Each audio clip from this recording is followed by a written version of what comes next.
to ARC Tutorials, and this is Testing Concept Series. In today's episode, we are going to learn all about regression testing. It requires no introduction, and I'm sure if you're already working in a team, you have heard this term before, you know the concept, but still, there are some takeaways from this episode. I'm sure you'll find something new. Let's get started. This is part 22 of the Testing Concept Series. If you have missed out on any of the previous concepts that I've covered, make sure that you go through the entire playlist and make sure all your concepts are clear and you have continuity in your learning. Today we are in episode number 22nd. Today we are learning about regression testing. Alright, so what is regression testing? Regression testing is the process of testing a software application to verify that the changes or modifications have not adversely affected its existing functionality. Now there are two takeaways from this statement. Okay, remember whenever we talk about regression testing, one, we perform it whenever there are recent changes or modifications to an application. That's number one. Number two, we run the regression suite or the regression test to make sure that the existing functionality is not affected or broken. Those are the two important things about regression testing that you should know. Regression testing is typically performed after making changes to the software, for example, adding a new feature, functionality, module, component, etc. It can even be performed after certain bug fixes, critical bug fixes. It's a comprehensive testing process that involves executing a set of test cases or test suites that has been previously run in past to make sure that they have not broken and nothing else is broken in the application because of the changes we have done. Regression testing is an extremely important part of the testing process. I cannot insist more. That particularly gives you 80% of the overall quality and reliability of the software through regression testing. It's performed by developers as well as QA, both who are familiar with the software and can run any test suites automatically in a build or a pipeline. Now, why is regression testing important? It's an extremely important. Several of the whenever there is a change in our application or whenever there is a bug fixes that are gone or whenever you merge the code into and trying to promote it to a higher environment, we need to run regression suite to make sure that all our test cases that we have covered or earlier were passing should still pass. That ensures that overall the system is incrementing but they are not breaking anything which is already existing functionality. During the regression testing, we identify a lot of issues that are there because of these changes that were introduced.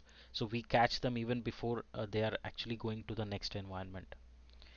We make sure that our entire application is stable. Okay, overall stability, reliability is extremely important.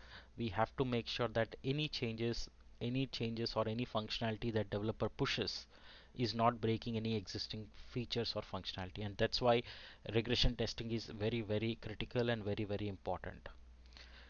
By performing regression testing, we are reducing the risk that you're making sure that your application is thoroughly tested, and when you promote it to the higher environment or to the next level, it's free of the defects or the issues. Overall, the quality of the system and the application goes high since all the major defects are caught during the regression testing. Now, what are some of the tools that are used, right? A lot of teams still prefer to do manual testing for regression testing, which is totally fine. But there are also teams which heavily rely on automated test suites. And these test suites include any of the frameworks like Selenium, JUnit, NUnit, PyUnit, RSpec, or it can be end-to-end test suites including Cypress or Gherkin-based style frameworks like Cucumber, etc.